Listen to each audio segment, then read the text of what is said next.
नमस्कार दोस्तों। रतन GS classes में एक बार फिर से आप सभी का तहे दिल से हार्दिक हार्दिक अभिनंदन और स्वागत है। दोस्तों ईडूटेरिया का बिहार तथ्य संग्रह जो कि बेहद ही महत्वपूर्ण ये पुस्तक है दोस्तों। किसी भी एग्जामिनेशन पॉइंट ऑफ व्यू से विशेषकर बात करें तो बिहार के जितने भी एग्जाम्स हैं उन सभी एग्जाम्स को ये कवर करने वाली पुस्तक है। विशेषकर बात करें दोस्तों तो ये बिहार पुलिस कांस्टेबल, उसके बाद में बिहार दरोगा एसआई और इसके साथ साथ बात करें तो बीपीएससी की परीक्षा को भी कवर करने वाली यह पुस्तक है। दोस्तों इसके विषय सूची को देखें तो इसका विषय सूची कह रहा है कि इसका पहला ही अध्याय है दोस्तों बिहार सामान्य परिचय, उसके बाद में बिहार का इतिहास जिसमें कि प्राचीन बिहार, मध्यकालीन बिहार और आधुनिक बिहार, और इसके बाद में बिहार के भूगोल। बिहार के भूगोल के अंतर्गत हम लोगों ने देखा है दोस्तों बिहार का भौतिक विभाजन, बिहार की जलवायु, बिहार का अपवाह तंत्र, उसके बाद में बिहार की मिट्टी, बिहार में वन एवं वन्य जीव और उसके बाद में बिहार में आपदा प्रबंधन। यहाँ तक दोस्तों हम लोग पूर्ण रूप से कवर कर चुके हैं और इस तरीके से बात करें तो कुल मिलाकर हम लोग 3 चैप्टर को कंप्लीट कर चुके हैं। और आज के सेशन में हम लोग बिहार की अर्थव्यवस्था को देखने वाले हैं जो कि चौथा चैप्टर होने वाला है। दोस्तों इसके पहले जो 3 चैप्टर करवाए गए हैं उसको अगर अभी तक आप लोग नहीं देखे हों तो प्ले लिस्ट में जाकर के वहाँ से देख करके आप लोग लाभान्वित हो सकते हैं। फिलहाल आज के सेशन को हम लोग शुरू करने वाले हैं दोस्तों बिहार की अर्थव्यवस्था के साथ, जिसमें कि हम लोग को जानकारी प्राप्त करना होगा बिहार में कृषि और पशुपालन। इसमें हम लोग देखेंगे दोस्तों बिहार में कृषि किस प्रकार की होती है, फिर उसके बाद में कृषि पालन की क्या क्या व्यवस्थाएँ हैं, उसके बाद देखेंगे दोस्तों बिहार में कौन कौन सी खनिज संपदा है और किस क्षेत्र से कौन सी संपदा जुड़ी हुई है। उसके बाद में हम लोग देखेंगे दोस्तों बिहार में ऊर्जा का क्या स्रोत है या ऊर्जा का क्या दोस्तों कहाँ कहाँ से ऊर्जा उत्पादन की जाती है। उसके बाद में बात करें तो उद्योग के बारे में जानेंगे और फिर उसके बाद में परिवहन के बारे में जानेंगे। फिर उसके बाद में दोस्तों हम लोग प्रयास करेंगे बिहार में पर्यटन और बिहार की जनगणना 2011, इस पूरे टॉपिक को आज के सेशन में कंप्लीट करें और उसके बाद में बिहार की राज्य व्यवस्था को हम लोग पढ़ाई करेंगे अगले टॉपिक में। फिलहाल आज के सेशन की शुरुआत करते हैं दोस्तों हम लोग बिहार की अर्थव्यवस्था के साथ। तो आइए बिना विलंब किए हुए चलते हैं अपने सेशन की ओर और जानकारी प्राप्त करते हैं बिहार की अर्थव्यवस्था के बारे में। तो इस तरीके से दोस्तों हम लोग का चौथा अध्याय है जो कि बिहार की अर्थव्यवस्था से संबंधित है। इसके बारे में बात करें तो सबसे पहले हम लोग जानकारी प्राप्त करते हैं दोस्तों कृषि के बारे में। कृषि के बारे में बात करें तो बिहार जो है दोस्तों वो एक मैदानी राज्य है। कहने का मतलब है कि बिहार जो है दोस्तों एक मैदानी राज्य है और यहाँ पर अर्थात बिहार का लगभग 96% जो भूभाग है वो मैदानी है और यहाँ की जो मैदानी क्षेत्र है वो उपजाऊ जलोढ़ मृदा से समृद्ध है। दोस्तों चूँकि हम लोग जानते हैं कि ये उपजाऊ मृदा यहाँ पे पाई जाती है, जलोढ़ मृदा, और इस यहाँ पे अधिक मात्रा में पाई जाती है, इसके वजह से यहाँ से कृषि जो है दोस्तों भरपूर मात्रा में जुड़ी हुई है। इस तरीके से बात करें तो जलोढ़ मृदा, सिंचाई की उपलब्धता और भौगोलिक अनुकूलता के कारण ही बिहार जो है दोस्तों ये एक कृषि प्रधान राज्य है।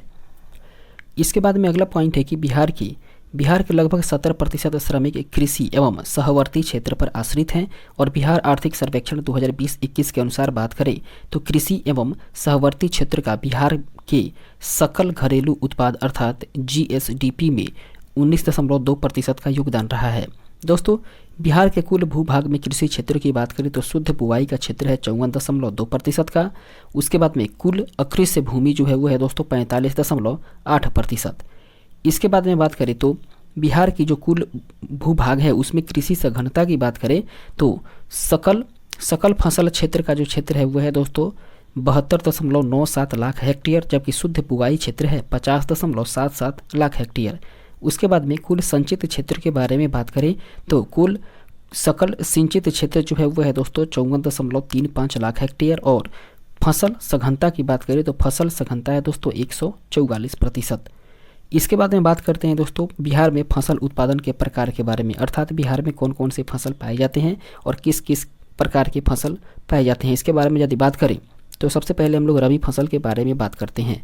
दोस्तों रबी फसल जो है यह अक्टूबर और नवंबर के माह में इसकी बुआई की जाती है और मार्च अप्रैल के अंत में इसे काट लिया जाता है।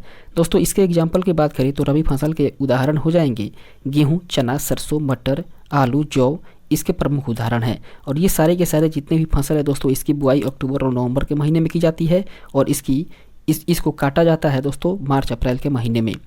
वहीं रबी के बाद में दोस्तों खरीफ फसल की बात करें तो खरीफ फसल की बुआई जून जुलाई के महीने में की जाती है और नवंबर दिसंबर के महीने में इसे काट लिया जाता है।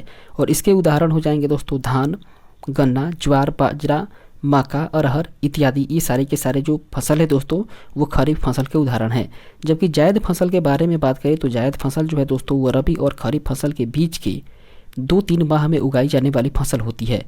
दोस्तों चूंकि हम लोग जानते हैं कि जो रबी की फसल है उसकी बुआई अक्टूबर नवंबर माह में की जाती है और खरीफ फसल की बुआई जून जुलाई के महीने में की जाती है, लेकिन जायद फसल वैसी फसल है जो रबी फसल और खरीफ फसल के बीच के 2-3 माह में ही उगाई जाने वाली फसल होती है और यह अप्रैल और मई महीने में बोई जाती है और जून जुलाई के अंत तक ही काट ली जाती है।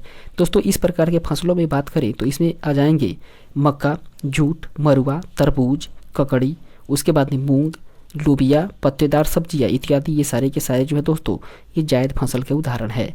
इसके बाद में आगे हम लोग बढ़ते हैं और फिर देखते हैं अगले पॉइंट के बारे में। कह रहा है कि बिहार में सर्वाधिक उगाई जाने वाली जो फसल है वह है दोस्तों चावल या धान।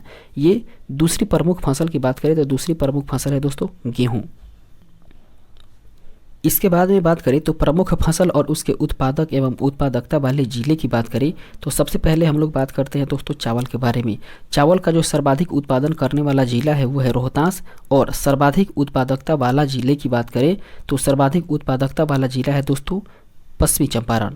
जबकि गेहूं के बारे में बात करें तो गेहूं का उत्पादन करने वाला सबसे अधिक उत्पादन वाला जो जिला है वो है रोहतास और सर्वाधिक उत्पादकता वाला जिला हो जाएगा दोस्तों बेगूसराय। वहीं मक्का की बात करें तो मक्का का सर्वाधिक उत्पादन वाला जिला हो जाएगा कटिहार, जबकि सर्वाधिक उत्पादकता वाला जिला हो जाएगा अररिया और दलहन के लिए उत्पादन वाला जिला हो जाएगा पटना, जबकि सर्वाधिक उत्पादकता वाला जिला हो जाएगा दोस्तों जहानाबाद। इसके बाद में बात करें तो उत्पादन की दृष्टि से बिहार के प्रमुख 3 फसल जो है वो है दोस्तों क्रमशः केला जो कि 19.8 लाख टन, उसके बाद में आम 15.5 लाख टन और अमरूद ये 4.3 लाख टन है। इसके बाद में बात करें तो बिहार में सर्वाधिक लीची का उत्पादन कहाँ होता है दोस्तों, तो बिहार में सर्वाधिक लीची का उत्पादन मुजफ्फरपुर में होता है, जो कि बिहार के कुल उत्पादन का केवल सबसे ज़्यादा 48% उत्पादन केवल मुजफ्फरपुर करता है। वहीं अगर हम लोग गन्ने के उत्पादन के बारे में बात करें तो बिहार में सबसे अधिक गन्ना का उत्पादन करने वाला जो जिला है वह है पश्चिमी चंपारण और पूरे बिहार की कुल उत्पादन का 53% उत्पादन केवल बिहार गन्ना का उत्पादन करता है। दोस्तों बिहार में सर्वाधिक चाय का उत्पादन करने वाला जो जिला है वह है किशनगंज, जबकि सबसे अधिक जूट का उत्पादन करने वाला जिला है पूर्णिया। उसके बाद में बिहार में वर्ष 2020-21 में कुल खाद्यान्न उत्पादन 17.952 लाख टन अनुमानित है, जबकि बिहार में कृषि एवं सहवर्ती क्षेत्र में 2016-17 से लेकर के 2020-21 के दौरान 2.1% की दर से वृद्धि हुई है। वहीं बात करें तो बिहार भारत के कुल खाद्यान्न उत्पादन का लगभग 6.6% उत्पादन करता है। इसके बाद में वर्ष 2012 के बारे में बात करें तो वर्ष 2012 से लेकर के अब तक बिहार को 5 बार कृषि कर्मण पुरस्कार भी मिल चुका है। पहला दोस्तों वर्ष 2011-12 में चावल के लिए कृषि कर्मण पुरस्कार मिला हुआ था। उसके बाद में वर्ष 2012-13 में भी गेहूं के लिए कर्मण पुरस्कार मिला हुआ था बिहार को। दोस्तों तीसरी बार मिला था 2015-16 में मक्का के लिए और चौथी बार 2016-17 में मिला हुआ था दोस्तों मक्का के लिए ही कृषि कर्मण पुरस्कार, और 5वां बार और आखिरी बार जो पुरस्कार मिला था दोस्तों बिहार को कृषि कर्मण पुरस्कार वो मिला था 2017-18 में। और ये किस लिए मिला था दोस्तों, ये मिला था गेहूं के लिए। इसके बाद में हम लोग बात करें तो बिहार में कृषि के समग्र विकास के लिए राज्य सरकार के द्वारा 3 कृषि रोड मैप का निर्माण एवं क्रियान्वयन किया गया है। प्रथम कृषि रोड मैप है दोस्तों 2008 से 2012 और द्वितीय कृषि रोड मैप है 2012 से 2017, जबकि तृतीय कृषि रोड मैप है 2017 से 2022। इसके बाद में बात करें दोस्तों तो तृतीय कृषि रोड मैप जो है दोस्तों उसका कार्यकाल बढ़ा करके 1 वर्ष और बढ़ा दिया गया है, अर्थात अब वो 2017 से 2022 नहीं बल्कि 2017 से 2022 तक कर दिया गया है। इसके बाद में अगला पॉइंट कह रहा है कि राज्य सरकार द्वारा कृषि से जुड़े सभी विभागों को साथ लेकर के कृषि के समग्र विकास के लिए एक समिति का भी गठन किया गया है, जिसके अध्यक्ष बिहार के मुख्यमंत्री हैं। दोस्तों चौथे कृषि रोड मैप की तैयारी की जा रही है और इसका कार्यकाल 1 अप्रैल 2023 से लेकर के 31 मार्च 2028 तक होगा। दोस्तों इस रोड मैप में जलवायु अनुकूल कृषि विविधीकरण आदि पर विशेष बल दिया जाएगा। जबकि सिंचाई के बारे में हम लोग बात करें दोस्तों तो सिंचाई जो है वो बिहार में सिंचाई का प्रमुख साधन क्या क्या है, तो वह दोस्तों नहर, नलकूप, पाइन, उसके बाद में तालाब और कुआं, ये सारे के सारे जो व्यवस्थाएं हैं वो बिहार में सिंचाई के प्रमुख साधन हैं। दोस्तों बिहार के कुल सिंचित क्षेत्र का लगभग 64% हिस्सा जो है वो नलकूपों के द्वारा ही सिंचित होता है। जबकि पशुपालन के बारे में बात करें तो बिहार कृषि राज्य होने के या बिहार जो है वो कृषि प्रधान राज्य होने के कारण बिहार में पशुपालन रोजगार एवं आय का एक प्रमुख साधन भी है। कहने का मतलब है, चूँकि हम लोग जानते हैं कि बिहार जो है वो एक कृषि प्रधान राज्य है और कृषि प्रधान राज्य होने के बावजूद भी बिहार में दोस्तों पशुपालन जो है वो एक रोजगार और आय का एक प्रमुख साधन के रूप में माना जाता है पशुपालन को। इसके बाद में बात करें तो आर्थिक सर्वेक्षण 2021-22 के अनुसार बिहार में वर्ष 2019 में पशुओं की कुल संख्या 365.4 लाख थी, जबकि वर्ष 2016-17 के बारे में बात करें तो वर्ष 2016-17 से लेकर के वर्ष 2020-21 के मध्य में पशुधन में बिहार में 10% की वृद्धि से या 10% दर से वृद्धि दर्ज की गई है। दोस्तों वर्ष 2020-21 में पशुधन या पशुधन उत्पादन की स्थिति की बात करें तो दुग्ध उत्पादन में 115.01 लाख टन, उसके बाद में अंडा उत्पादन 301.32 करोड़, उसके बाद में मछली उत्पादन हुआ है दोस्तों 6.83 लाख टन, जबकि मांस उत्पादन की बात करें तो मांस उत्पादन में दोस्तों 2020-21 के बाद मांस उत्पादन हुआ है 3.85 लाख टन। इसके बाद में बात करते हैं दोस्तों बिहार में पशुओं की संख्या, प्रतिशत और अग्रणी जिले के बारे में। बिहार में पशु की संख्या कितनी है और इसकी प्रतिशत कितनी है और फिर इसमें अग्रणी जिला कौन सा है, इसके बारे में बात करें तो गाय और बैल की जनसंख्या है वह दोस्तों 154 लाख, जबकि प्रतिशत है इसका 42.1% और इसमें अग्रणी जिला हो जाएगा पूर्णिया। भैंस के बारे में बात करें तो भैंस की जो संख्या है वह है दोस्तों 77.20 लाख और ये प्रतिशत में है दोस्तों 21.2%, जबकि इसमें अग्रणी जिला है दोस्तों मधुबनी। इसके बाद में हम लोग बकरी के बारे में बात करें तो बकरी की जो जनसंख्या है या बकरी की जो संख्या है वह है दोस्तों 128.2 लाख, जो कि प्रतिशत के तौर पर ये 35.1% है और इसमें अग्रणी जिला है दोस्तों अररिया, जबकि मुर्गी और बत्तख का जो संख्या है वह है 165.3 लाख और इसमें अग्रणी जिला है कटिहार। इसके बाद में अब हम लोग बात करेंगे दोस्तों खनिज के बारे में। खनिज से संबंधित पहला पॉइंट कह रहा है कि पृथ्वी की भूपर्पटी या भूगर्भ में प्राकृतिक रूप से पाए जाने वाले तत्वों तथा यौगिकों को ही खनिज कहा जाता है। दोस्तों इन्हें भौतिक एवं रासायनिक गुणों के आधार पर धात्विक एवं अधात्विक में विभाजित किया जाता है। इसके बाद में बात करें दोस्तों तो बिहार से झारखंड के विभाजन के पूर्व बिहार में देश का लगभग 25% खनिज पाया जाता था और ये मुख्यतः दोस्तों छोटा नागपुर के पठारी क्षेत्रों में ही पाया जाता था। कहने का मतलब है कि छोटा नागपुर का जो पठारी क्षेत्र है वो विशेष रूप से खनिजों से भरपूर है या खनिज संपदा से बेहद ही महत्वपूर्ण क्षेत्र है। दोस्तों विभाजन के पश्चात बिहार में खनिज की मात्रा केवल 2 से 3% ही शेष रह गई, बाकी के जितने सारे खनिज हैं वे दोस्तों झारखंड में चले गए, जिसमें कि सबसे अधिक खनिज पाया जाता है दोस्तों छोटा नागपुर के पठारी क्षेत्र में और ये छोटा नागपुर का पठारी क्षेत्र जो है वो वर्तमान समय में झारखंड का हिस्सा है। दोस्तों वर्तमान में बिहार में दक्षिणी सीमा पर धारवाड़ एवं विंध्यन क्रम के चट्टानों में खनिज पाए जाते हैं और बिहार में पाए जाने वाले जो मुख्य खनिज हैं वह है दोस्तों चूना पत्थर, पाइराइट, उसके बाद में अभ्रक, मैग्नीज, उसके बाद में चीनी मिट्टी, क्वार्ट्ज और बॉक्साइट है। इसके बाद में हम लोग जानेंगे दोस्तों खनिजों के बारे में। एक तरफ खनिज देखेंगे, दूसरी तरफ उसके उत्पादक क्षेत्र को देखेंगे या उत्पादक जिले को देखेंगे और तीसरी तरफ उसकी विशेषताओं को देखेंगे। सबसे पहले बात करते हैं चूना पत्थर के बारे में। चूना पत्थर से जो संबंधित क्षेत्र है वो है दोस्तों रोहतास और रोहतास की पहाड़ी और कैमूर की पहाड़ी। और इसकी विशेषता ये है दोस्तों चूना पत्थर से सीमेंट उद्योग का प्रमुख कच्चा माल होता है। कहने का मतलब है कि चूना पत्थर जो है वो सीमेंट उद्योग का प्रमुख कच्चा माल होता है और इसके बाद में रोहतास में सीमेंट कारखाना भी स्थापित की गई है, जबकि चीनी उद्योग में शुद्धिकरण के लिए उपयोगी होता है और इसके साथ साथ ही इस्पात उद्योग के लिए भी उपयोगी होता है। कौन दोस्तों? इतने सारे के सारे जो काम है वो केवल चूना पत्थर ही करता है। इसके बाद में पाइराइट के बारे में बात करें तो पाइराइट जो है दोस्तों इससे संबंधित क्षेत्र है रोहतास, इसमें हो जाएगा दोस्तों अमझौर एवं बंजारी क्षेत्र और ये भारत के कुल भंडार का 95% बिहार में ही है और यह गंधक का प्रमुख स्रोत भी होता है।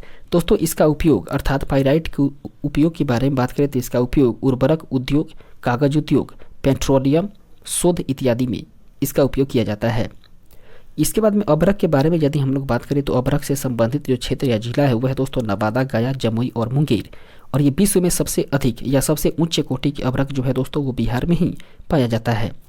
इसके बाद में अभ्रक जो है दोस्तों वो विद्युत का कुचालक है, इसलिए इसका उपयोग विद्युत उपकरण, इलेक्ट्रॉनिक उद्योग आदि में किया जाता है।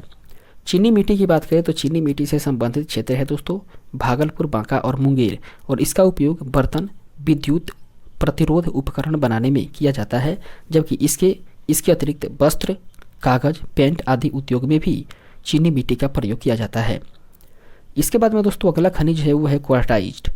क्वार्टाइज्ड की बात करें दोस्तों तो इससे संबंधित क्षेत्र है मुंगेर, खड़गपुर की पहाड़ियाँ, जमुई और गया, और इसका उपयोग कहाँ किया जाता है दोस्तों, तो इसका उपयोग भवन निर्माण की सामग्री के रूप में ही किया जाता है।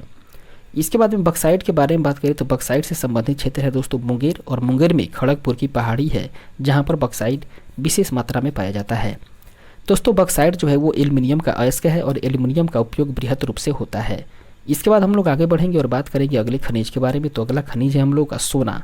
सोना के बारे में बात करें तो सोना से जो संबंधित क्षेत्र है या सोना उत्पादन करने वाले जो क्षेत्र हैं वह है दोस्तों जमुई का करमिटिया क्षेत्र, और इसके साथ साथ ही मुंगेर और पश्चिमी चंपारण, यहाँ पे सोना अधिक मात्रा में मिलता है। दोस्तों इसकी विशेषता हो जाएगी कि सोना एक बहुमूल्य धातु है और बिहार के जमुई में सोने का विशाल भंडार का पता लगाया गया है। इसके बाद में सोरा की बात करें तो सोरा है दोस्तों, सोरा से संबंधित क्षेत्र है सारण, मुजफ्फरपुर, बेगूसराय, पूर्वी चंपारण इत्यादि। और सोरा के उपयोग के बारे में बात करें या इसकी विशेषता के बारे में बात करें तो सोरा की विशेषता यह है कि सोरा सोडियम और पोटेशियम नाइट्रेट के रूप में पाया जाता है और इसका उपयोग विस्फोटक पदार्थ अर्थात बारूद बनाने में तथा इसके साथ साथ ही पटाखा, कांच, इस्पात उद्योग में भी इसका उपयोग किया जाता है। इसके बाद में क्वार्ज के बारे में बात करें दोस्तों तो क्वार्ज से संबंधित क्षेत्र है जमुई, नवादा, गया, ये सारे के सारे क्षेत्र है दोस्तों क्वार्ज से संबंधित, और इसका उपयोग कांच, विद्युत एवं इलेक्ट्रॉनिक उद्योग में किया जाता है। जबकि यूरेनियम से संबंधित जो क्षेत्र है वह है दोस्तों गया और नवादा, और यहाँ पर बात करें दोस्तों तो ये ऊर्जा उत्पादन की दृष्टि से बहुमूल्य खनिज है। कौन दोस्तों? यूरेनियम। उसके बाद में स्लेट की बात करें तो स्लेट से संबंधित क्षेत्र है मुंगेर, जो कि खड़गपुर की पहाड़ी से संबंधित है और इसका उपयोग सजावटी पत्थर के रूप में किया जाता है। अगला खनिज है दोस्तों हम लोग का मैग्नीज। मैग्नीज की बात करें तो मैग्नीज से संबंधित जिला है गया और मुंगेर, और मैग्नीज का विशेषता है कि मैग्नीज का उपयोग धातु निर्माण कार्य में किया जाता है और यह मुख्य रूप से इसका उपयोग इस्पात उद्योग में भी होता है।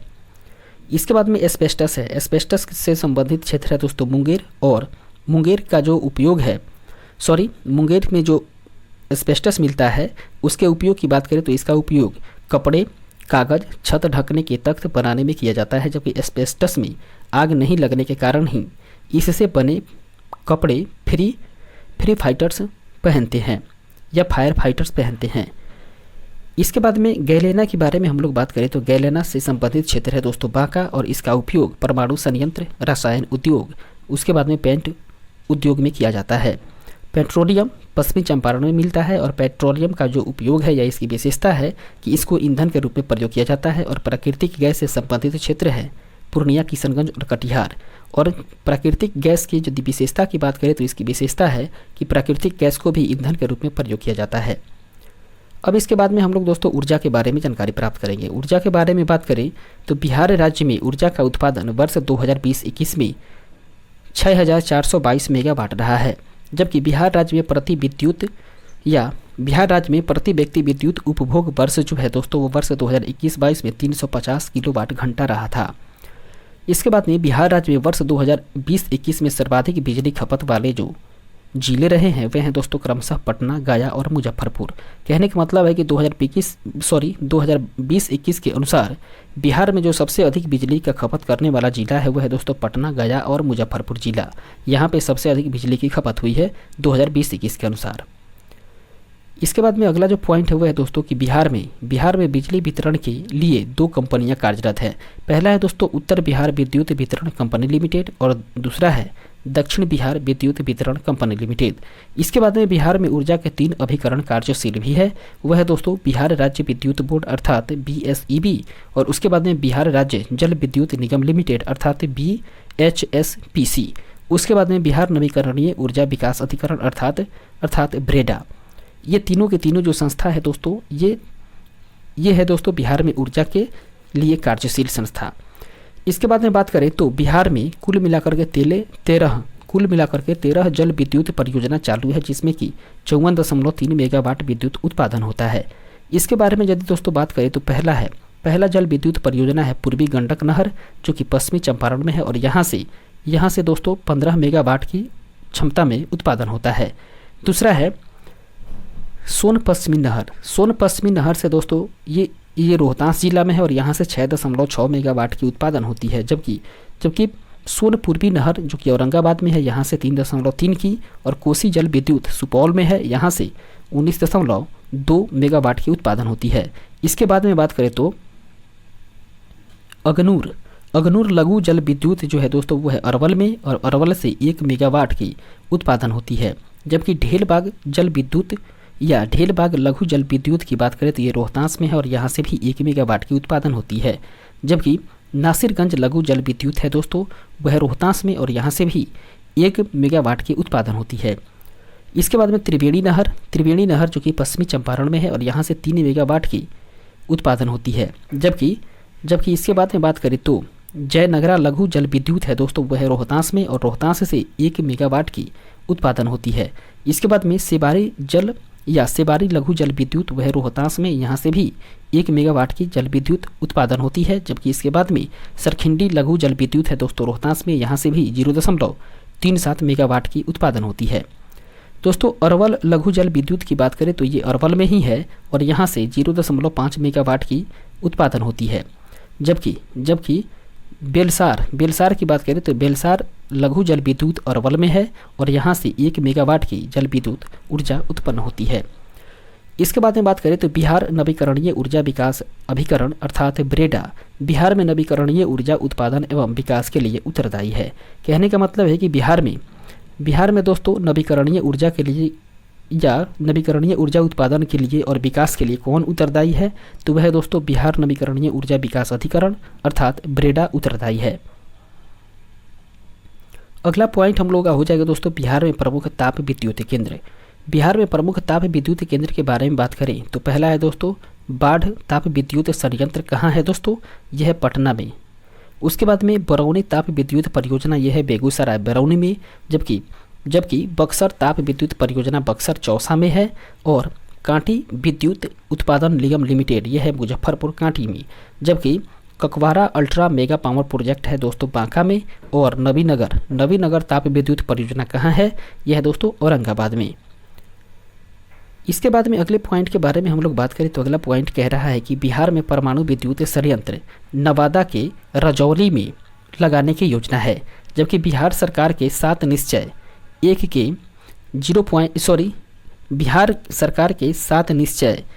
01 के 7 लक्ष्यों में एक लक्ष्य है दोस्तों हर घर बिजली लगातार, इस लक्ष्य को भी प्राप्त कर लिया गया है।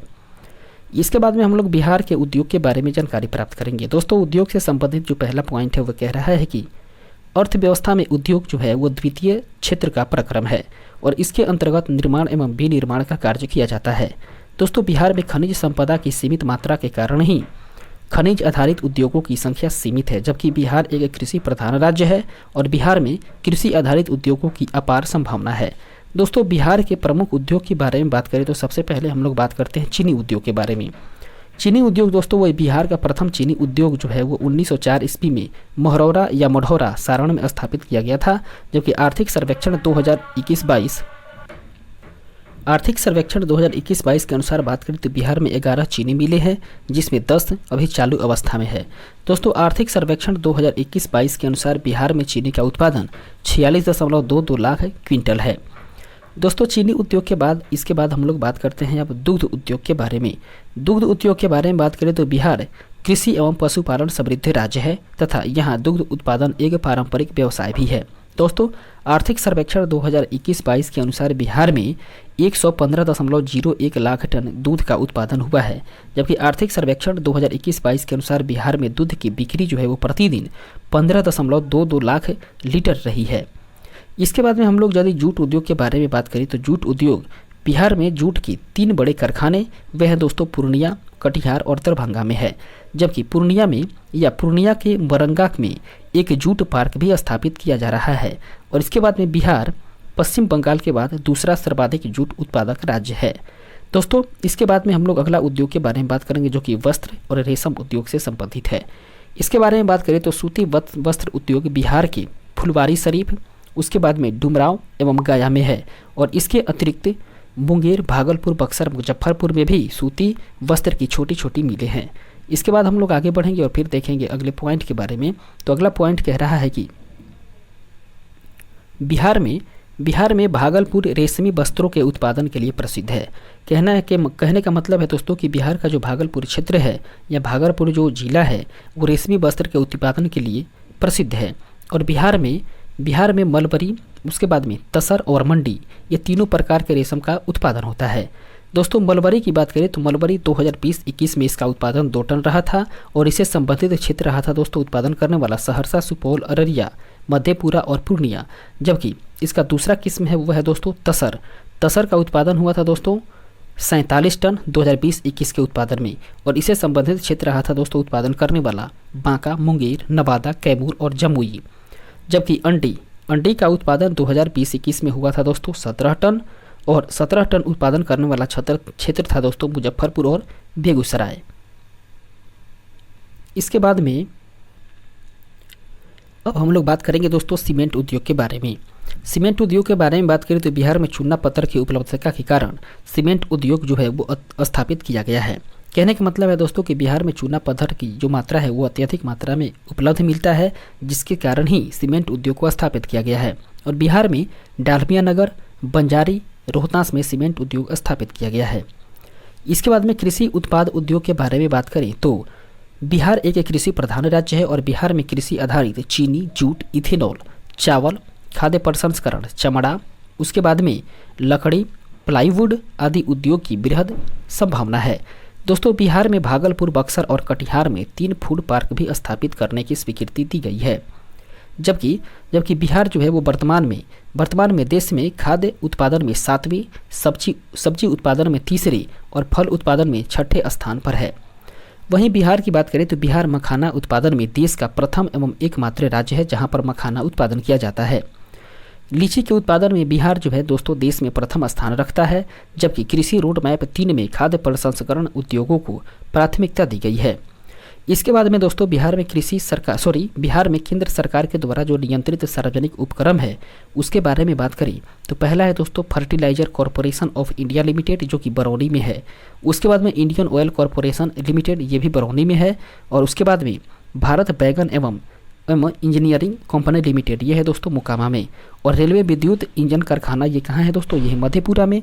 जबकि रेलवे पहिया कारखाना है बेला सारण में। कहने का मतलब है कि रेलवे पहिया कारखाना कहाँ है दोस्तों, वह है बेला सारण में। जबकि डीजल एवं इलेक्ट्रिक इंजन कारखाना कहाँ है, यह है मोढौरा सारण में। इसके बाद में कैरेज रिपेयर रेल वर्कशॉप, यह है दोस्तों हरनौत नालंदा में। इसके बाद में हम लोग बात करेंगे बिहार राज्य के अधीन औद्योगिक उपक्रम के बारे में। एक तरफ हम लोग उद्योग को देखेंगे और दूसरी तरफ उसके स्थान को देखेंगे। सबसे पहले बात करेंगे दोस्तों बिहार स्टेट स्कूटर्स लिमिटेड के बारे में। तो इससे संबंधित जो स्थान है वो है दोस्तों फतुहा पटना में। जबकि Bihar state sugar corporation limited है दोस्तों पटना में ही।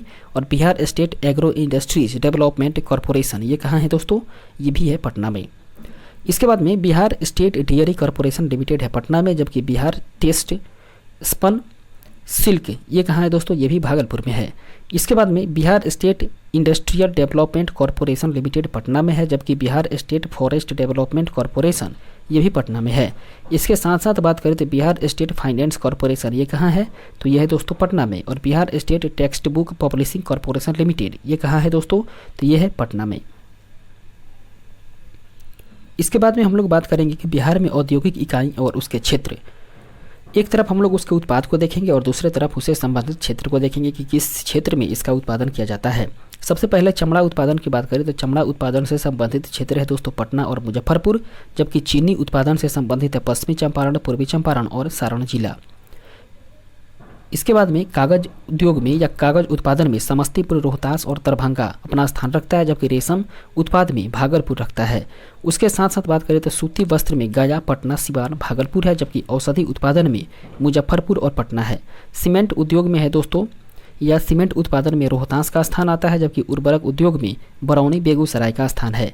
दोस्तों प्लाईवुड में हाजीपुर, पूर्णिया और पटना ये क्षेत्र संबंधित है। जबकि कालीन के उत्पादन में या कालीन उत्पाद में ओबरा, औरंगाबाद का क्षेत्र है।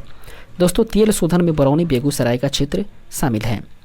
इसके बाद में हम लोग बात करेंगे कि बिहार में बिहार में औद्योगिक विकास के लिए बिहार औद्योगिक क्षेत्र विकास प्राधिकरण अर्थात BIADA की स्थापना 1974 ईस्वी में की गई है और इसके 4 क्षेत्रीय कार्यालय हैं, वह दोस्तों पटना, भागलपुर, मुजफ्फरपुर और दरभंगा में। इसके 9 क्लस्टर कार्यालयों के अंतर्गत 74 औद्योगिक क्षेत्र हैं, जबकि बिहार में औद्योगिक विकास के लिए औद्योगिक विकास प्रोत्साहन नीति 2016 बनाई गई है।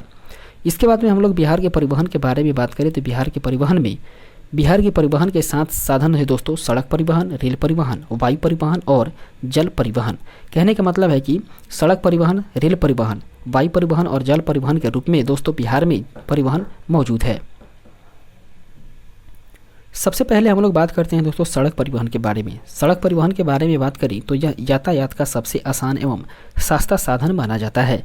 दोस्तों बिहार में सड़क नेटवर्क जो कि आर्थिक समीक्षा 2020-21 की बात करें तो राष्ट्रीय राजमार्ग अर्थात NH नेशनल हाईवे की लंबाई है दोस्तों 5947.84 किलोमीटर, जबकि प्रांतीय राजमार्ग अर्थात स्टेट हाईवे की बात करें तो इसका जो लंबाई है वह है दोस्तों 3713.97 किलोमीटर, जबकि मुख्य जिला पथ अर्थात MDR इसकी लंबाई है 15,272.60 किलोमीटर और ग्रामीण सड़कों की लंबाई है 12,503 किलोमीटर। इसके बाद में हम लोग बात करते हैं दोस्तों अगले पॉइंट के बारे में, जो कि कह रहा है कि प्रति 1000 वर्ग किलोमीटर भौगोलिक क्षेत्र पर 3086 किलोमीटर पथ घनत्व के साथ बिहार का स्थान देश में तीसरा होता है। जबकि सड़कों की कुल लंबाई की बात करें तो ये सड़कों की कुल लंबाई में बिहार जो है वो दोस्तों बिहार का स्थान देश में 6ठा स्थान आता है। इस तरीके से हम लोग कह सकते हैं कि बिहार सड़कों की लंबाई के अनुसार बिहार का स्थान भारत देश में 8वां स्थान है, जबकि पक्की सड़कों की कुल लंबाई में बिहार का देश में 10वां स्थान है। वहीं राष्ट्रीय राजमार्ग अर्थात NH नेशनल हाईवे की सर्वाधिक लंबाई वाला बात करें दोस्तों तो ये बिहार का पटना जिला है, जहां पर 506 किलोमीटर इसकी लंबाई है। उसके बाद में राष्ट्रीय राजमार्ग अर्थात नेशनल हाईवे का सबसे कम लंबाई वाला जो बिहार का जिला है वह है दोस्तों शिवहर, जहां पर मात्र 22 किलोमीटर ही यह NH की या NH मार्ग की लंबाई पड़ती है। इसके बाद में जो अगला परिवहन का साधन है वह है दोस्तों रेल के बारे में हम लोग बात करें तो बिहार में प्रथम रेल मार्ग का निर्माण 1862 ईस्वी में हावड़ा से लेकर के मुगल सराय रेल मार्ग के दौरान हुआ था। दोस्तों बिहार में 2020 ईस्वी में रेल मार्ग की कुल लंबाई 3794 किलोमीटर थी, जो कि भारत के कुल रेल मार्ग का 5.6% है। दोस्तों भारत में रेल परिवहन में बिहार का स्थान 8वां है।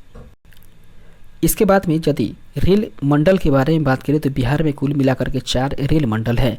पहला है दोस्तों सोनपुर मंडल जो कि ECR अर्थात ईस्ट सेंट्रल रेलवे के क्षेत्र के अंतर्गत आता है। उसके बाद में दानापुर मंडल भी ईस्ट सेंट्रल रेलवे के अंतर्गत आता है और समस्तीपुर मंडल ये भी ईस्ट सेंट्रल रेलवे के अंतर्गत आता है। जबकि चौथा मंडल है कटिहार मंडल और ये आता है दोस्तों नॉर्थ ईस्ट फ्रंट रेलवे के अंतर्गत। इसके बाद में हम लोग आगे बढ़ेंगे और बात करेंगे अगले पॉइंट के बारे में। अगला पॉइंट कह रहा है कि भारतीय रेलवे के 18 रेल जोनों में बिहार में एकमात्र रेल जोन है वह है दोस्तों पूर्व मध्य रेलवे जो कि हाजीपुर में है और इस रेलवे जोन की स्थापना 1 अक्टूबर वर्ष 2002 ईस्वी को हुई थी। जबकि पटना मेट्रो रेल परियोजना के बारे में बात करें तो पटना मेट्रो रेल परियोजना का शिलान्यास प्रधानमंत्री नरेंद्र मोदी के द्वारा 17 फरवरी वर्ष 2019 ईस्वी को किया गया था और इसके तहत पटना शहर अंतर्गत 32.91 किलोमीटर लंबा मेट्रो पथ का निर्माण किया जाना है और इसे 2 चरणों में 2027 तक पूरा किया जाएगा। इसके बाद में हम लोग वायु परिवहन के बारे में यदि बात करें दोस्तों बिहार में वायु परिवहन की क्या स्थिति है तो बिहार में वायु परिवहन की शुरुआत हुई थी 1960 ईस्वी में, जबकि भारत सरकार के द्वारा नागरिक उड्डयन नीति 2016 स्वीकृत की गई है। दोस्तों इसके तहत आम नागरिकों को हवाई सेवा उपलब्ध कराने के लिए देश या उड़े देश का आम नागरिक इसकी परिकल्पना की गई है। दोस्तों बिहार में जो स्थित हवाई अड्डे हैं उसके बारे में हम लोग बात करें तो सबसे पहला हवाई अड्डा है दोस्तों जयप्रकाश नारायण अंतर्राष्ट्रीय हवाई अड्डा, ये पटना में है और इसके प्रकार की बात करें तो ये अंतर्राष्ट्रीय प्रकार की है। इसके बाद में अगला है दोस्तों गया अंतर्राष्ट्रीय हवाई अड्डा। गया अंतर्राष्ट्रीय हवाई अड्डा गया में है और ये भी अंतर्राष्ट्रीय अर्थात इंटरनेशनल हवाई अड्डा है। जबकि दरभंगा हवाई अड्डा ये दरभंगा में है और ये घरेलू है। उसके बाद में जोगबनी हवाई अड्डा ये जोगबनी अररिया में है, ये भी घरेलू है। जबकि रक्सौल हवाई अड्डा ये रक्सौल पूर्वी चंपारण में है, ये भी घरेलू हवाई अड्डा है। इसके बाद में है दोस्तों मुजफ्फरपुर हवाई अड्डा। मुजफ्फरपुर हवाई अड्डा है दोस्तों मुजफ्फरपुर में, ये भी घरेलू है। जबकि जबकि चूनापुर हवाई अड्डा की बात करें तो ये पूर्णिया में है और ये रक्षा प्रकार का है, ये रक्षा से संबंधित हवाई अड्डा है। अब हम लोग बात करने वाले हैं दोस्तों जल परिवहन के बारे में। जल परिवहन के बारे में बात करें तो जल परिवहन है दोस्तों समुद्र एवं नदियों के मध्य से होता है। जल परिवहन दोस्तों समुद्र और नदियों के मध्य से होता है और बिहार एक भूमध्य राज्य है, अतः बिहार में केवल नदियों के माध्यम से ही जल परिवहन होता है। दोस्तों गंगा नदी में इलाहाबाद से हल्दिया तक राष्ट्रीय जल मार्ग संख्या 1 है, जिसकी कुल लंबाई 1620 किलोमीटर है। इस जल मार्ग का एक बृहत भाग बिहार से होकर के बक्सर से भागलपुर तक गुजरता है, जो कि पटना का महेंद्रो घाट में राष्ट्रीय पोत संस्थान की स्थापना की गई है। इसके बाद में बात करें तो बिहार में 2 लघु जल मार्ग भी हैं और वे हैं दोस्तों बरारी घाट से महादेवपुर घाट तक और उसके बाद में दूसरा है मोकामा से बरौनी तक। बात करें दोस्तों तो आधुनिक तकनीक के विकास एवं सड़क, रेल एवं वायु परिवहन के सुलभ होने के कारण जल परिवहन का महत्व जो है वो घट रहा है। इसके बाद में हम लोग का अगला जो टॉपिक है दोस्तों वो हो जाएगा बिहार में पर्यटन से संबंधित। तो इस तरीके से कुल मिलाकर बात करें तो ये 5वां अध्याय होगा दोस्तों हम लोग का। 5वां अध्याय संबंधित है बिहार में पर्यटन से संबंधित। इसके बारे में हम लोग बात करेंगे तो बिहार पर्यटन की दृष्टि से एक समृद्ध राज्य है और यहाँ ऐतिहासिक, धार्मिक, प्राकृतिक सभी प्रकार के दर्शन स्थल मौजूद हैं। दोस्तों बिहार में जो धार्मिक पर्यटन स्थल के बारे में बात करें तो इन स्थलों में हिंदू, बौद्ध, जैन, सिख, ईसाई और मुस्लिम ये सभी धर्मों के दर्शनीय स्थल मौजूद हैं। दोस्तों पर्यटन का दूसरा पक्ष आर्थिक होता है और बिहार में पर्यटन के विकास के लिए पर्यटन को उद्योग का दर्जा भी प्रदान किया गया है। इसके बाद में अगला पॉइंट है कि बिहार में पर्यटन का लोगो क्या है। तो दोस्तों बिहार में पर्यटन का लोगो है बिहार टूरिज्म, बिलिसपुर, बिहार। उसके बाद में अगला पॉइंट है कि बिहार में पर्यटन के विकास के लिए पर्यटन स्थलों को सर्किटों के रूप में चिन्हित किया गया है और प्रमुख सर्किट एवं उसके जो प्रमुख स्थल है उसके बारे में हम लोग बात करते हैं जो कि निम्नलिखित है। सबसे पहले हम लोग बौद्ध सर्किट के बारे में बात करेंगे। बौद्ध सर्किट के बारे में बात करें तो बौद्ध धर्म के सभी उच्च महत्व वाले जो पवित्र स्थल है उसमें स्थान दिया गया है। जैसे कि जहाँ भगवान बुद्ध का जन्म हुआ है, उन्हें ज्ञान की प्राप्ति हुई है, फिर अपने उपदेश दिए हैं और उनके स्तूप इत्यादि ये सभी के सभी है दोस्तों बौद्ध धर्म सर्किट या बौद्ध सर्किट है।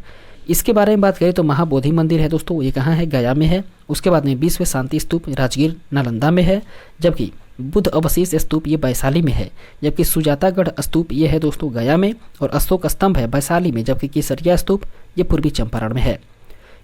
इसके बाद में हम दोस्तों हम लोग जैन सर्किट के बारे में बात करें तो जैन सर्किट के बारे में कह रहा है कि बिहार 12वें तीर्थंकर बसु पूज्य और 24वें तीर्थंकर महावीर स्वामी का पवित्र जन्म स्थान है। दोस्तों बिहार में जैन धर्म से जुड़ी कई धार्मिक पर्यटन स्थल भी मौजूद है, जिसमें कि जल मंदिर पावापुरी नालंदा में है। उसके बाद में जैन मंदिर लछुआर जमुई में है, जबकि जैन मंदिर की ही बात करें तो ये कुंडलपुर नालंदा में है और जैन मंदिर एक और है दोस्तों ये है कुंडग्राम वैशाली में। इसके बाद में हम लोग रामायण सर्किट के बारे में बात करें तो रामायण सर्किट के बारे में कह रहा है कि यह हिंदू धर्म और सनातन धर्म के विकास में बिहार का उल्लेखनीय योगदान रहा है। दोस्तों बिहार की पवित्र भूमि भगवान राम और माता सीता से संबंधित रही है, जबकि बिहार में हिंदू धर्म से संबंधित कई मंदिर एवं दर्शनीय स्थल भी मौजूद हैं। उनमें दोस्तों प्रमुख है सीताकुंड। सीताकुंड कहाँ है दोस्तों? ये है सीतामढ़ी में, जबकि उसके बाद में सिंहेश्वर स्थान सहरसा में है और वाल्मीकि नगर पश्चिमी चंपारण में है, जबकि अहिल्या स्थान है दोस्तों दरभंगा में और रामशिला है गया में, जबकि प्रेतशिला है दोस्तों गया में ही। इसके बाद में सिख सर्किट के बारे में बात करें तो सिख सर्किट से जो संबंधित तथ्य हैं उसके बारे में बात करें तो कह रहा है कि बिहार सिख धर्म के 10वें गुरु श्री गुरु गोविंद सिंह की जन्मभूमि रहा है और इसके अतिरिक्त सिख धर्म के प्रथम गुरु श्री गुरु गोविंद सिंह और 9वें गुरु श्री तेग बहादुर सिंह ने बिहार की यात्रा की थी। इसके बाद में बात करें दोस्तों तो अगला जो है वो है तख्त श्री हरिमंदिर जी पटना साहिब। ये कहाँ है दोस्तों? पटना में है, जबकि गुरुद्वारा गुरु का बाग ये भी पटना में ही है। इसके बाद में कंगन घाट है दोस्तों पटना में और प्रकाश पुंज भी पटना में ही है, जबकि गुरुद्वारा हांडी साहिब ये है दोस्तों पटना में और गुरुद्वारा बाल लीला ये भी पटना में है, जबकि गुरु नानक कुंड ये राजगीर में है। इसके बाद में हम लोग सूफी सर्किट के बारे में बात करेंगे। सूफी सर्किट के बारे में बात करें तो बिहार की भूमि जो है दोस्तों वो सूफीवाद के चिश्ती एवं सुहरावर्दी से संबंधित रहा है और बिहार में कई सूफी दर्शनीय स्थल भी मौजूद है, जिनमें कि मनेर शरीफ पटना में ये प्रसिद्ध है। उसके बाद में अमझर शरीफ ये औरंगाबाद में है, जबकि शेर शाह सूरी का मकबरा सासाराम रोहतास में है। उसके बाद में बड़ी दरगाह ये नालंदा में है।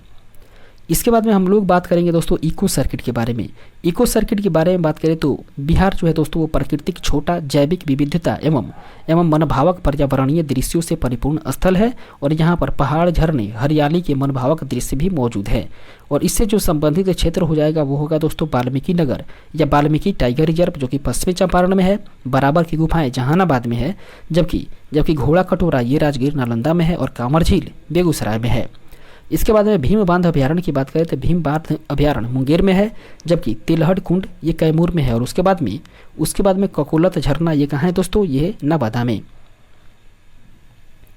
अब इसके बाद में अगला पॉइंट हो जाएगा दोस्तों हम लोग का कह रहा है कि यूनेस्को विश्व विरासत स्थल की सूची में बिहार के 2 स्थलों को चिन्हित किया गया है और वे 2 स्थल है दोस्तों। पहला है महाबोधि मंदिर कॉम्प्लेक्स बोधगया 2002 में इसे यूनेस्को की विरासत स्थल में सूचीबद्ध किया गया है। दोस्तों महाबोधि मंदिर बोधगया स्थित बौद्ध मंदिर का सबसे पवित्र स्थल है और ये भगवान बुद्ध को ज्ञान की प्राप्ति बोधगया में ही हुई थी, जबकि इस मंदिर के प्रांगण में बोधि वृक्ष भी मौजूद है जिसके नीचे भगवान बुद्ध को ज्ञान की प्राप्ति हुई थी। इसके बाद में जो बिहार का दूसरा जो साइट है जिसे कि विश्व विरासत स्थल की सूची में सूचीबद्ध किया गया है वह है दोस्तों नालंदा महाबिहार का पुरातात्विक स्थल नालंदा में, जो कि वर्ष 2016 में इसे ये महत्व प्रदान किया गया। इसके बारे में बात करें तो नालंदा महाबिहार का निर्माण प्राचीन गुप्त काल में शिक्षा का केंद्र के रूप में हुआ था और यह बौद्ध धर्म का सबसे बड़ा शिक्षा का केंद्र था तथा यह विश्व का प्रथम बड़ा विश्वविद्यालय था। दोस्तों बख्तियार खिलजी के द्वारा नालंदा विश्वविद्यालय को ध्वस्त किया गया था और वर्ष 2010 में संसद के द्वारा पारित नालंदा विश्वविद्यालय अधिनियम के द्वारा राजगीर में नालंदा विश्वविद्यालय की पुनर्स्थापना का कार्य किया गया, जहां पर वर्ष 2014 में शैक्षणिक सत्र प्रारंभ हो गया है। इसके बाद में दोस्तों हम लोग अब इसके अगले टॉपिक के बारे में बात करेंगे। वो टॉपिक है हम लोग का दोस्तों बिहार की जनगणना 2011 के संदर्भ में। इसके बारे में बात करें तो दोस्तों ये हम लोग का छठा टॉपिक होने वाला है और पहला पॉइंट कह रहा है कि भारत की पहली जनगणना 1872 ईस्वी में लॉर्ड मेयो के समय में ही हुई थी और भारत में नियमित जनगणना की शुरुआत वर्ष 1881 ईस्वी में लॉर्ड रिपन के समय से हुई। दोस्तों वर्ष 1936 की बात करें तो वर्ष 1936 ईस्वी में उड़ीसा से बिहार के अलग होने के बाद 1941 ईस्वी में बिहार की जनगणना पृथक रूप से हुई। यहाँ पे दोस्तों ध्यान देने योग्य बात है कि बिहार की जनगणना पृथक रूप से कब हुई, तो वो हुई थी दोस्तों वर्ष 1941 ईस्वी में। इसके बाद में अगला पॉइंट है कि वर्ष 2011 की जनगणना देश की 15वीं जनगणना थी और इसके आयुक्त सी चंद्रमौली थी, जबकि वर्ष 2011 की जनगणना का आदर्श वाक्य रहा था हमारी जनगणना हमारा भविष्य। दोस्तों वर्ष 2011 की जनगणना के अनुसार बिहार की जो कुल जनसंख्या है वो रही थी दोस्तों 10,40,99,452, जो कि भारत के कुल जनसंख्या का 8.58% है। इसके बाद में जनसंख्या की दृष्टि से बिहार का स्थान उत्तर प्रदेश और महाराष्ट्र के बाद तीसरा स्थान है। कहने का मतलब है दोस्तों भारत में जनसंख्या के दृष्टिकोण से देखें तो बिहार का स्थान तीसरा आता है और इसके ऊपर जो 2 राज्य हैं वे हैं दोस्तों उत्तर प्रदेश और दूसरा है महाराष्ट्र, और इन दोनों के बाद में तीसरा स्थान पर आता है दोस्तों बिहार का स्थान। इसके बाद में अगला पॉइंट है कि बिहार एवं भारत 2011 की जनगणना आंकड़े का तुलनात्मक अध्ययन के बारे में बात करें तो कुल जनसंख्या रहा था दोस्तों बिहार में वर्ष 2011 की जनसंख्या के अनुसार 10.41 करोड़, जबकि भारत में रह रहा था दोस्तों 121.06 करोड़ निवास कर रहे थे।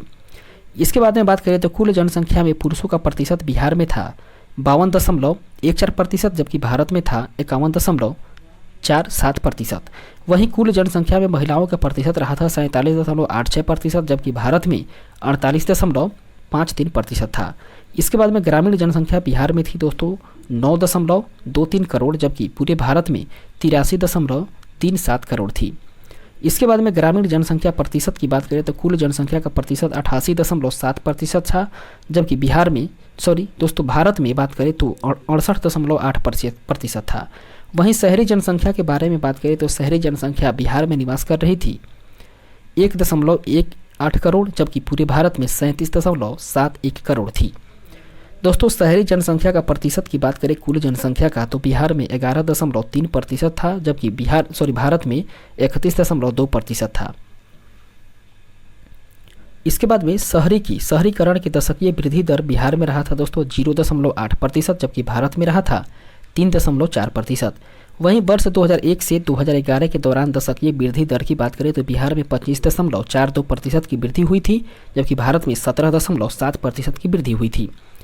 लिंगानुपात की बात करें तो लिंगानुपात बिहार में था दोस्तों 918, जबकि भारत में 943 था। जबकि बाल लिंग अनुपात 0 से 6 वर्ष की आयु वाले बच्चों की बात करें तो बिहार में था दोस्तों 935, जबकि भारत में था 919। इसके बाद में घनत्व की बात करें तो बिहार का घनत्व 1106 प्रति किलोमीटर स्क्वायर है, जबकि भारत की बात करें तो यहाँ पे है दोस्तों 382 प्रति किलोमीटर स्क्वायर। इसके बाद में 0 से 14 आयु वर्ष के समूह का जो जनसंख्या प्रतिशत है वो बिहार में 40.2% है, जबकि भारत में है दोस्तों 30.9%। उसके बाद में 15 से लेकर के 59 वर्ष की आयु के जनसंख्या समूह की प्रतिशत की बात करें तो बिहार में है दोस्तों 53.5% और पूरे भारत में है 60.7%। उसके बाद में 60 वर्ष और अधिक आयु का समूह का जनसंख्या प्रतिशत बिहार में बात करें तो यह है 6.3% और भारत में है दोस्तों 8.4%। इसके बाद हम लोग आगे बढ़ेंगे और फिर देखेंगे अगले तथ्य को। अगला तथ्य में हम लोग देखेंगे दोस्तों सूचक, फिर उसके बाद में बिहार वर्ष 2011 के संदर्भ में और फिर भारत को देखेंगे वर्ष 2011 के संदर्भ में। सबसे पहले साक्षरता दर की बात करें तो साक्षरता दर बिहार का रहा था 2011 के संदर्भ में 61.8%, जबकि भारत का रहा था 73%। वहीं पुरुष साक्षरता दर रहा था 71.2% बिहार का, जबकि भारत का रहा था 80.9%। और महिला साक्षरता दर की बात करें तो महिला साक्षरता दर बिहार का रहा था 51.5% और पूरे भारत का रहा था 2011 के संदर्भ में 64.6%। इसके बाद में साक्षरता दर में वृद्धि हुई थी वर्ष 2001 से लेकर के 2011 के बीच में बिहार में वृद्धि हुई थी 17.9% का, जबकि भारत में हुई थी 10.9% का। इसके बाद में ग्रामीण साक्षरता दर बिहार में थी 59.8%, जबकि पूरे भारत में 67.8% थी। इसके बाद में शहरी साक्षरता दर था दोस्तों बिहार में 76.9%, जबकि भारत में था 84.1%। वहीं अनुसूचित जाति का प्रतिशत कुल जनसंख्या का बिहार में था 15.72%, जबकि भारत में था 16.6%। उसके बाद में अनुसूचित जनजाति का कुल प्रतिशत था दोस्तों 1.3% और भारत में था 8.6%। इसके बाद हम लोग अगले पॉइंट को देखेंगे जिसमें कि बिहार 2011 की जनगणना से संबंधित आंकड़े प्रकाशित किए गए हैं। एक तरफ हम लोग देखेंगे दोस्तों विषय, दूसरे तरफ प्रथम स्थान, द्वितीय स्थान और तृतीय स्थान को देखेंगे। विषय क्या है दोस्तों? विषय है कि सर्वाधिक क्षेत्रफल वाले जो 3 जिले हैं उसमें प्रथम स्थान पर है पश्चिमी चंपारण, द्वितीय स्थान है गया का और तृतीय स्थान है पूर्वी चंपारण का। इसके बाद में सबसे कम क्षेत्रफल वाले 3 जिलों की बात करें तो प्रथम स्थान पर है दोस्तों शिवहर, जहाँ पर सबसे कम क्षेत्रफल है। उसके बाद में द्वितीय स्थान है अरवल का और तीसरा स्थान है शेखपुरा का। सर्वाधिक जनसंख्या वाले 3 जिले की बात करें तो सबसे पहले स्थान पर है दोस्तों पटना, जहां पर 58.4 लाख जनसंख्या है, जबकि द्वितीय स्थान पर है दोस्तों पूर्वी चंपारण और तृतीय स्थान पर है मुजफ्फरपुर। उसके बाद में सबसे कम जनसंख्या वाले 3 जिले की बात करें तो पहले स्थान पर है शेखपुरा, दूसरा शिवहर और तीसरा है अरवल। इसके बाद में सर्वाधिक जनसंख्या दशकीय वृद्धि वाले 3 जिलों की बात करें तो पहले स्थान पर है मधेपुरा, जहां पर 31.01% है। उसके बाद में द्वितीय स्थान पर है किशनगंज और तृतीय स्थान पर है अररिया एवं खगड़िया। इसके बाद में बात करें तो सबसे कम जनसंख्या दशकीय वृद्धि दर वाले 3 जिले की बात करें तो उसमें है अरवल, द्वितीय स्थान पर गोपालगंज और तृतीय स्थान पर है दोस्तों दरभंगा। इसके बाद में अगला आंकड़ा है कि सर्वाधिक लिंगानुपात वाले जो 3 जिले हैं उसमें प्रथम स्थान पर है गोपालगंज, जहां पर 1021 लिंगानुपात है और द्वितीय स्थान पर है सिवान और तृतीय स्थान पर है सारण। इसके बाद में सबसे कम लिंगानुपात वाले 3 जिले की बात करें तो इसमें पहला स्थान पर आएगा दोस्तों मुंगेर, दूसरा भागलपुर और तीसरा स्थान पकड़ता है दोस्तों खगड़िया। इसके बाद में अगला जो आंकड़ा है वो है दोस्तों सर्वाधिक बाल लिंगानुपात वाले 3 जिले। सर्वाधिक बाल लिंगानुपात वाले 3 जिलों के बारे में बात करें तो पहला स्थान पर आता है दोस्तों किशनगंज, दूसरा कटिहार और तीसरा गया, जबकि सबसे कम बाल लिंगानुपात वाले 3 जिलों की बात करें तो उसमें प्रथम स्थान पर है वैशाली, द्वितीय स्थान है दोस्तों पटना का और तीसरा है मुजफ्फरपुर का। इसके बाद में हम लोग आगे बढ़ते हैं और बात करते हैं दोस्तों अगले आंकड़े के बारे में। अगला आंकड़ा है सर्वाधिक जनसंख्या घनत्व वाले 3 जिलों के बारे में बात करें तो पहला है दोस्तों शिवहर, उसके बाद में दूसरे स्थान पर है पटना और तीसरे स्थान पर है दरभंगा। इसके बाद में दोस्तों हम लोग आगे बढ़ेंगे और बात करेंगे अगले पॉइंट के बारे में। अगला टॉपिक जो है वो है एक तरफ विषय, दूसरी तरफ प्रथम स्थान, द्वितीय स्थान और तृतीय स्थान। इसमें भी हम लोग बात करेंगे दोस्तों। तो सबसे पहला विषय है कि सबसे कम जनसंख्या घनत्व वाले जो 3 जिले हैं उसके बारे में बात करें तो पहला है दोस्तों कैमूर, दूसरा जमुई और तीसरा है बांका। उसके बाद में सर्वाधिक शहरीकरण वाले 3 जिले में प्रथम स्थान आता है दोस्तों पटना का, द्वितीय स्थान मुंगेर और तीसरा आता है भागलपुर का। जबकि सबसे कम शहरीकरण वाले 3 जिले हैं वह है दोस्तों समस्तीपुर और बांका, जबकि दूसरा स्थान है मधुबनी का और तीसरा है दोस्तों कैमूर का। इसके बाद में सर्वाधिक साक्षरता दर वाले या सर्वाधिक साक्षरता वाले 3 जिले की बात करें तो पहला है स्थान आता है दोस्तों रोहतास का, दूसरा पटना का, जबकि तीसरा आता है भोजपुर का। इसके बाद में जो अगला पॉइंट है हम लोग का दोस्तों वो है कि सबसे कम साक्षरता दर वाले या सबसे कम साक्षरता वाले 3 जिले हैं वह हैं दोस्तों पूर्णिया, दूसरा स्थान पर सीतामढ़ी और तीसरा है कटिहार। जबकि सर्वाधिक पुरुष साक्षरता दर वाले 3 जिले हैं वे हैं दोस्तों रोहतास, भोजपुर और बक्सर। सबसे कम पुरुष साक्षरता दर वाले जो 3 जिले हैं उसके बारे में बात करें तो प्रथम स्थान पर आता है पूर्णिया, द्वितीय स्थान कटिहार का और तीसरा स्थान है दोस्तों सीतामढ़ी का। अगला आंकड़ा है सर्वाधिक महिला साक्षरता दर वाले 3 जिले हैं वह है दोस्तों पहला स्थान रोहतास का, दूसरा मुंगेर और तीसरा है पटना। जबकि सबसे कम महिला साक्षरता दर वाले जो 3 जिले हैं वह है दोस्तों सहरसा, मधेपुरा और फिर पूर्णिया। इसके बाद में अगला आंकड़ा है दोस्तों कि सर्वाधिक ग्रामीण साक्षरता दर वाले 3 जिले वे कौन कौन से हैं वह है दोस्तों प्रथम स्थान पर रोहतास, द्वितीय औरंगाबाद और तीसरा है दोस्तों भोजपुर। इसके बाद में सबसे कम ग्रामीण साक्षरता दर वाले जो 3 जिले हैं उसमें प्रथम स्थान है पूर्णिया का, द्वितीय स्थान कटिहार का और तृतीय स्थान है दोस्तों सीतामढ़ी का। इसके बाद में अगला है सर्वाधिक शहरी साक्षरता दर वाले जो 3 जिले हैं उसमें प्रथम स्थान आता है कैमूर का, द्वितीय स्थान पटना का और तीसरा स्थान आता है मुंगेर का। जबकि सबसे कम शहरी साक्षरता दर वाले 3 जिलों की बात करें तो इसमें प्रथम स्थान प्राप्त है दोस्तों शिवहर को, द्वितीय स्थान शेखपुरा और तृतीय स्थान है मधुबनी की। इसके बाद में जो अगला आंकड़ा है वो है सर्वाधिक अनुसूचित जाति अर्थात शेड्यूल कास्ट SC प्रतिशत वाली 3 जिले जो हैं उसमें प्रथम स्थान है दोस्तों गया का। कहने का मतलब है यहाँ पर सबसे अधिक SC कास्ट अर्थात शेड्यूल कास्ट के लोग निवास करते हैं। उसके बाद में द्वितीय स्थान पर होगा नवादा और तृतीय स्थान होगा दोस्तों औरंगाबाद का। इसके बाद में न्यूनतम अनुसूचित जाति अर्थात शेड्यूल कास्ट वाले या इसके प्रतिशत वाले जो 3 राज्य हैं वे हैं दोस्तों सबसे पहले स्थान पर किशनगंज जहां पर सबसे कम रहते हैं, उसके बाद में कटिहार द्वितीय स्थान पर, उसके बाद में तीसरे स्थान पर है दोस्तों भागलपुर। अगला है सर्वाधिक अनुसूचित जनजाति अर्थात शेड्यूल ट्राइब्स, ये इसके प्रतिशत वाले जो 3 राज्य हैं सबसे अधिक वाले उसमें है दोस्तों प्रथम स्थान पर पश्चिमी चंपारण जहां पर 6.35% ST निवास करते हैं। उसके बाद में द्वितीय स्थान पर कटिहार है और तृतीय स्थान पर है दोस्तों जमुई। इसके बाद में अगला आंकड़ा है और आखिरी आंकड़ा है दोस्तों ये न्यूनतम अनुसूचित जनजाति अर्थात ST प्रतिशत वाले जो 3 जिले हैं उसमें प्रथम स्थान है दोस्तों खगड़िया का, दूसरा समस्तीपुर और तीसरा औरंगाबाद। इस तरीके से दोस्तों इन टॉपिक के साथ ही आज के सेशन को हम लोग यहीं पे स्थगित करेंगे और फिर हम लोग जब अगले टॉपिक में मिलेंगे तो वहाँ से दोस्तों हम लोग बिहार की राज्य व्यवस्था के बारे में पढ़ाई करना शुरू करेंगे। फिलहाल आज के सेशन को हम लोग यहीं पे स्थगित करेंगे, मिलेंगे अगले सेशन में, तब तक के लिए धन्यवाद।